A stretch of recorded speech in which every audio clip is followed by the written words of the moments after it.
Welcome to the final day of the 2021 Tata Steel Chess Tournament. Going into today, Anish Giri, JORDEN van FOREEST, Andrei ESIPENKO, and Alireza Firouzja are all competing for a chance to win the first place prize. It's been a very dramatic day, ladies and gentlemen. Let me take you through all of the games, some clips to show you what went on in the playing hall, and ultimately who won the whole thing.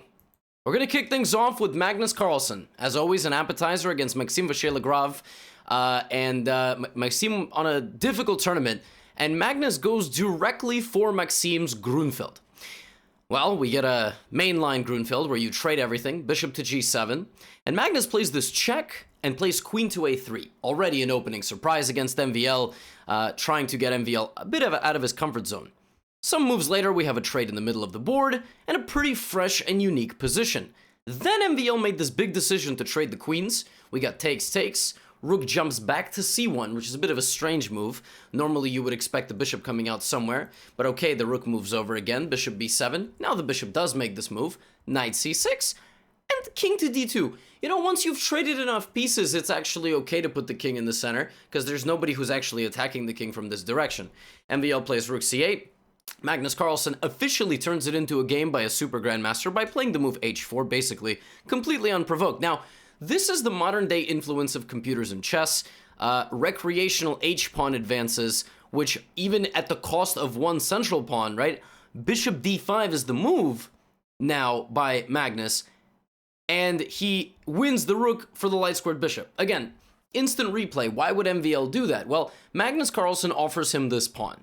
MVL doesn't have to take it, but he does. He does because he actually quite likes this position where he gets his light-squared bishop to e4. He has a knight potentially coming in, and the pressure on f7 is something that he didn't want to deal with. But then Magnus advances this h-pawn, and this is the key move. This whole h-pawn complex, clamping down on the black position, isolating the weaknesses, and disallowing the king any sort of movement, is then what Magnus uses to really just take away all of the play in MVL's position. MVL is still at a low depth of an engine doing okay, but his position is hanging on the edge. And Magnus sacrifices another pawn on a3 to activate his king even further. Look at this. Play on the queen side, play from the flank using space, like the king walk all the way to b4, and Magnus then brings in his bishop, doesn't even take the pawn on d6 because he doesn't want to have MVL activate his rook, brings the rook to f4. Perfect play from Magnus Carlsen, and I mean, there's a reason I put him on the thumbnail dressed as a cyborg, holding the Alpha Zero Eye. He just cleans up. I mean, he just absolutely cleans up here. He's got the two rooks coming in. He does this because if bishop takes, you can take, but you're going to lose this guy, so I'm going to throw in a check, and then I'm going to win your bishop. And if you take my rook, I'm going to take, and I mean, you can delay this. You can delay this, you know, you can attack, but you're just lost. There's nothing that you can do. And he just wins like it was nothing. I mean, just like he was hydraulic pressing here. Remember that YouTube channel? What a fun YouTube channel.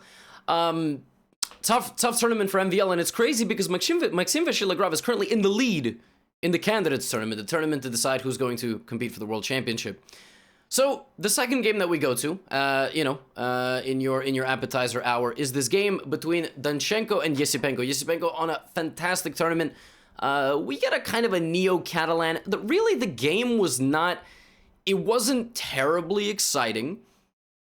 It took a little while for this game to get exciting. I'll show you why. You see, the players just kind of have total symmetry. They have the same two knights, the same bishop, the same exact pawn structure. The rooks are coming in. There was a big mistake made, and ESIPENKO was able to, not yet, the mistake hasn't come yet, but ESIPENKO is trying to use his pawns as a bit of a fence, not letting white's pieces get close, and Danchenko kind of shuffling, and, you know, goes for a big trade of pieces, you know, like trades everything, and it's like, okay, well, they're just gonna make a draw, but then he makes a decision here where he plays e5. And after this trade, allows ESIPENKO to centralize his queen with check and bring his knight back. How are you going to guard this and this? Well, the answer is you're not. Like, out of nowhere, Danchenko just hangs his pawn. ESIPENKO solidifies his position. And what advantage does he have? He has the 2-on-1. If you've been watching any of the recaps of this tournament, you know that this endgame complex is important.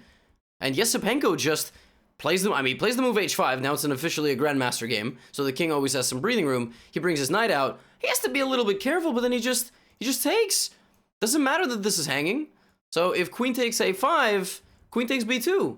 And the queen just defends everything. A very strange game by Danchenko, who got out of the opening and then just kind of, I don't know, let it all go. And then ESIPENKO just wins. He punishes him immediately, plays queen to d5, knight jabs back behind the queen, picks up the pawn, and converts the game. I don't know. This game literally needed no other recap. It was 2 minutes. Bam, bam, bam. Everything's done. ESIPENKO wins. Huge tournament for ESIPENKO, who's now over 2,700. Big ups to him. Not much else to say. Now, ladies and gentlemen, we will move to the main course. It's going to be a big entree. I want you to take a deep breath. I hope you're ready. Jordan van Foreest, he's playing with the white pieces against Niels Grandelius. He must win. Anish Giri, in the meantime, must not lose in his game. So we're going to take a look at this game. Jordan van Foreest plays into Niels Grandelius Najdorf Sicilian. And he plays a move that might be familiar to some of you. Magnus Carlsen played this against Niels Grandelius as well. Queen d3. Crazy, because this is seen in like less than 0.05% of the games in this position, and now it's happened twice in the same tournament. Calculate the odds of that. And now we get a4 attacking the structure, knight c5, queen e3, b4, and he sacrifices a pawn in the center of the board. But what gives Jordan compensation here is the fact that he's down a pawn, but all his pieces are really active. We get a5, trying to go knight to b6, giving away this knight, but then taking back the knight in the center. e6. Now we get castles, bishop to d7, bishop to d2, bishop to e7, trying to develop. Develops queen d3. And now you've got pressure on this. You are threatening to take and double black structure here in the middle. This is a weakness. So we get queen b8, c4, takes. It turns out that this position on move 18 was still in Jordan's preparation. His second Grandmaster soon-to-be from the Netherlands, Maxime Vachier-Lagrave, actually helped him come up with this idea, which is insane, the fact that he had all this prepared. And now it's up to Jordan to figure out how to play this position. And ladies and gentlemen, figure out how to play this position he did. My God, in this position, he played the move knight to b5. Just volunteering this knight for capture. And when this happens, he has connected passed pawns. And the bishops stare that way, and they are propelled by the rooks, and the second bishop is going to stare this way. So Niels has to sacrifice, and here Niels should have played the move d5, creating a little pawn chain to counteract this bishop's entrance, but instead Niels played it a bit more passively with knight d7, and this allowed Jordan to get this clamp, putting this rook on a little boot, you know, like on house arrest. Now bishop to f6, bishop a5, and he just gives away his rook in the corner. Why? Because this bishop is worth much more than this rook. And look at this. How do you deal with this? I'll tell you how you deal with this. You suffer. And you suffer. And look at this. Jordan's not even taking. He's not even taking. He's like, dude, I like my bishop. I'm much more worried about getting your rook out of here when I can. And that's what happens. Bishop comes back to e5. Jordan not taking the bait. Just depressing position here for Niels Grandelius, and he has to sacrifice to get some sort of counterplay. And now Jordan just dazzling. He finds this walk with his king to h4. The walk g5. He apparently said that he had missed this move, but I don't believe him. I don't want to believe him, because after king takes g5 f6, he finds the move king to h6. Ladies and gentlemen, the king is completely safe. And after fe5, queen e5, Niels resigned. And he resigned because he cannot stop mate. The mate is on g7, and if he goes queen to a7, queen h8, oh, the corner queen sacrifice, and king takes h8, there is this. Oh my gosh, if that had happened, that would have been, I mean, my God, is all I can say. Now, my friends, this is where the drama begins. Jordan wins, okay? Jordan has won his game. Anish Giri, meanwhile, has survived a very bad position against David Anton Guijarro. Potentially, it was never losing, but let's put it this way, at the very least, it was very unpleasant. So Anish draws and Jordan has won. That means they are tied.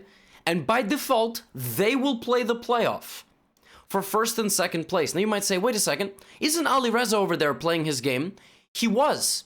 But according to the tiebreak system, because he had lost the game, because Jordan and Anish had not lost in the tournament, because he had lost his game, then even if Alireza had beaten Radoslav Wojtaszek in the final round with 5 wins, more wins than the other guys, because in the first round he lost to Magnus Carlsen, he doesn't qualify. You can debate whether or not that's a ridiculous system of tiebreaks to qualify only 2 people, but this is where the drama happens.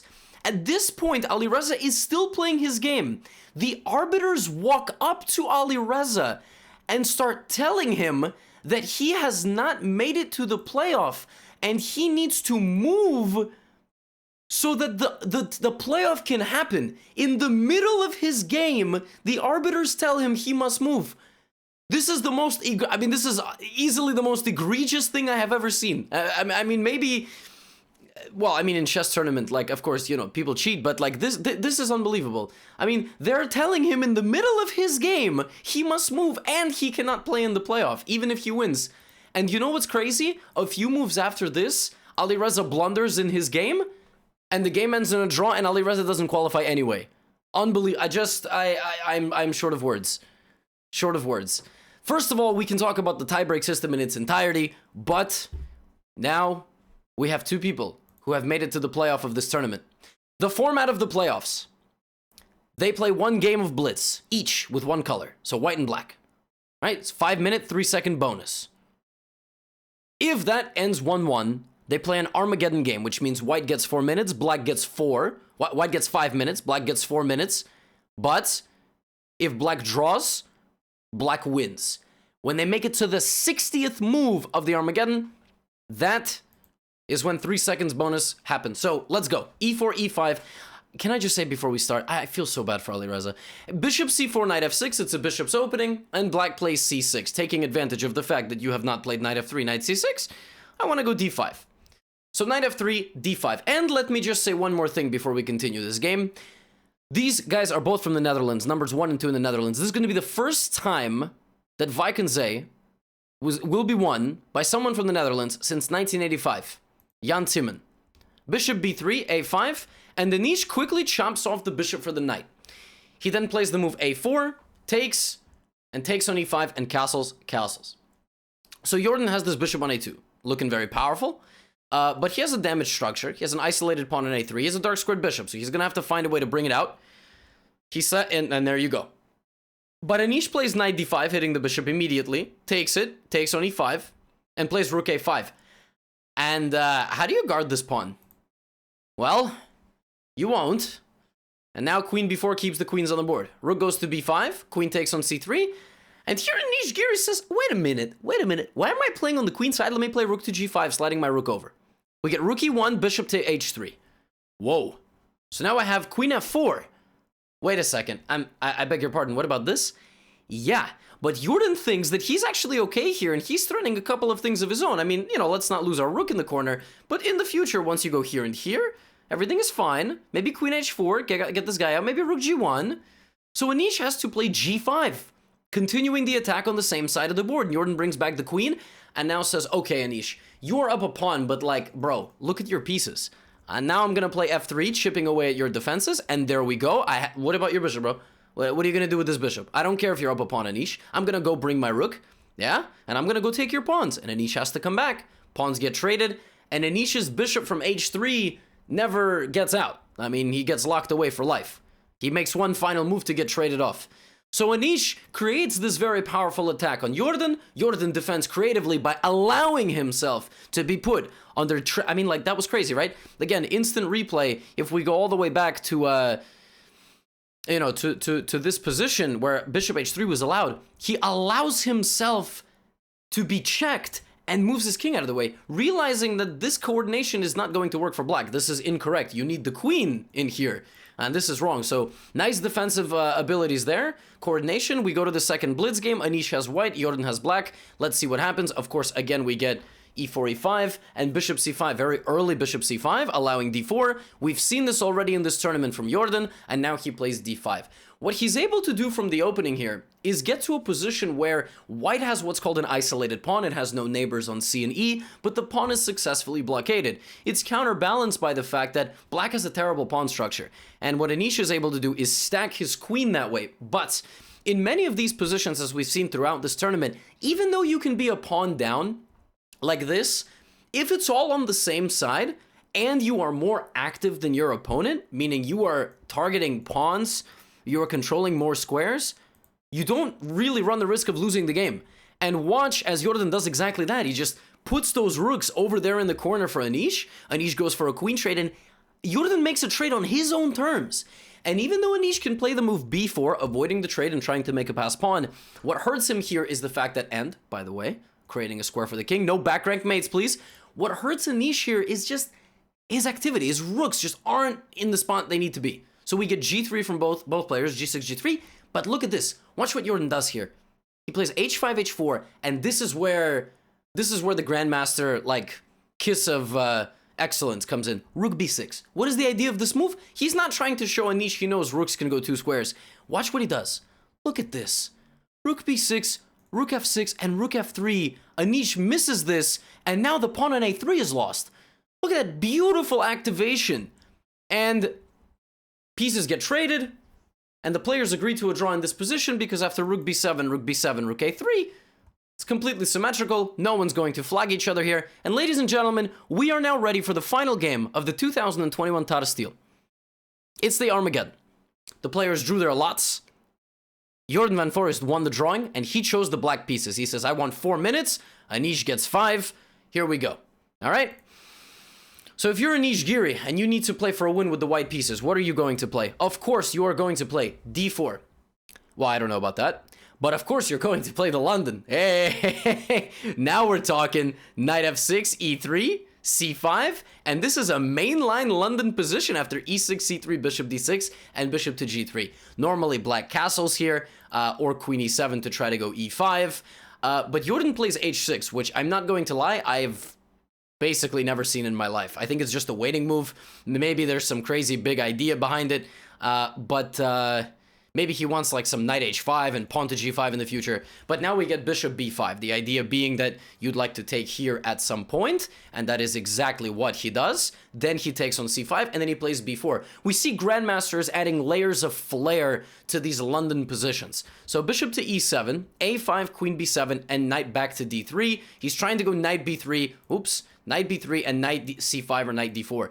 Notice that Anish trades off his light-squared bishop. So normally, when you trade off your light-squared bishop, you want your pawns on light squares to counterbalance that. But Anish is able, in this position, to completely break that rule, putting all his pawns on the same color square as his other bishop, because his bishop is great.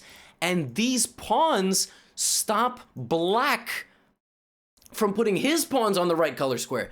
Black has a light squared bishop, and every important pawn is on a light square, and every important piece is on a light square, so his light squared bishop is terrible. So Anish is shutting out the black pawns and not letting them move forward and playing in a clamping way. But Jordan is no slouch. Okay, at this point, he's trying to make moves quickly. He's down 2 minutes to 3 minutes. There's no bonus time, and it's nowhere near move 60. It is the 19th move of the game. He finds a way to activate his knight. There was a case to be made that Anish should have, in this position, played the move f3, preventing the infiltration of the knight. But he gets in, sacks the pawn, takes, and in this position, right here, Anish had 90 seconds on the clock, and he spent about half of them on this move.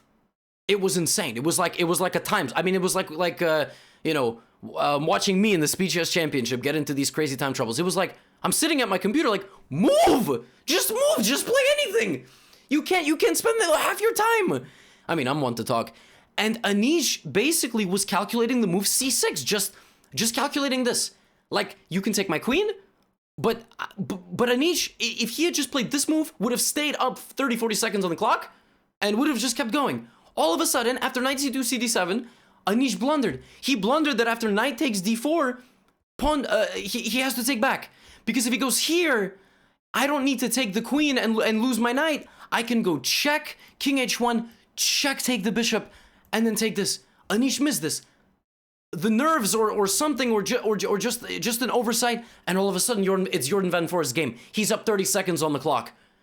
And he's up a pawn. And now it just went crazy. Rook c1, bishop to b5, bishop to d6, rook c8, bishop c5, rook c7, rook e1, rook c8, f4, h5, king f2, king h7, h3, king g6, g4. All these moves are happening instantly because Anish needs to make the 60th move to not lose on time. Takes. Don't trade the rooks. Don't trade the rooks. Okay, I can't make a draw. I need to trade the rooks. Rook g5, bishop f8, going for g7. Bring the rook back to attack the king. And here, Jordan played bishop b5 and lost his e6 pawn. Completely completely unforced. Players just banging out the moves. This is move 49. We need 10 more moves to go. Rook comes back to e1. And ladies and gentlemen, in this position, just a few moves later, right here, on rook c7 check, I'm going to show you the instant replay of what happened in this match.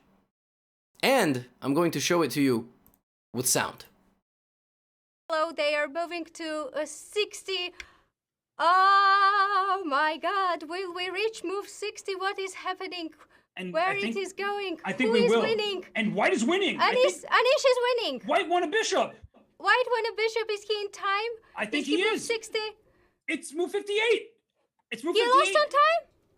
Oh my gosh, he lost on time on move. Anish Giri lost on time. Anish Giri lost on time on move 58. Ladies and gentlemen, once again, if you are confused what happened there, Jordan van Foreest took the pawn on f4, giving away his bishop. Just totally in complete pandemonium, giving away his bishop. Anish plays the move rook to a7, but not in time. It is the 58th move of the game. He plays rook to a7. He is completely winning here because he's going to win this pawn and promote. And he lost on time. And Jordan van Foreest wins the Tata Steel 2021 chess tournament. Unbelievable. Not much else to say from me. You know, if I have to show a slight degree of bias, of course I have, you know, streamed a couple times with Anish. I've talked to Anish many times. I mean, Jordan is an incredible player and an absolute champion, an absolutely deserved winner. So big congratulations to him. You know, it hurts me a little bit as a fan of Anish to see it. And, you know, one more time here before we go and talk about a couple of fun facts. These are your final standings. Andrei ESIPENKO, Caruana, and Firouzja tie with 8 points for third place. Giri and Jordan up top there. Their points accumulating after the blitz. But wow, my friends, wow. Before we sign off here, you know, a couple of fun things before we go. Number one, I have a tweet that Magnus Carlsen sent out. Oh, Magnus. As my father likes to say, 58 is not quite 60 yet. My God. Oh, the absolute savagery for Magnus Carlsen. And, you know, a couple of fun points here, you know, about this tournament and some fun facts. Jordan van Foreest and Andrei ESIPENKO from the Netherlands and from Russia, respectively, crossed 2,700 in this event. They are the 120th or 121st and 122nd players ever in the history of chess to become what's called Super GM, 2,700. They are 18 and 21 years old, respectively. That is incredible. So big congratulations to them. Jordan went up 30 rankings overall in the world.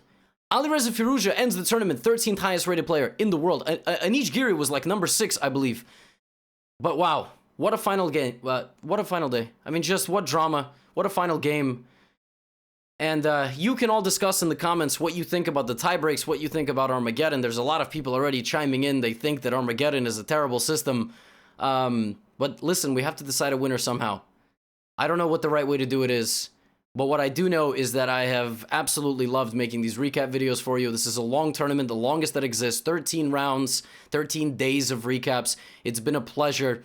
All of these videos have been getting, you know, 200 to 300,000 views. Your support has been unbelievable. I will be, of course, making recap videos for every major tournament and major chess tour coming up. If you're not yet subscribed, do hit that button as we start the climb from 500,000 to 1 million. I will see you in the next video.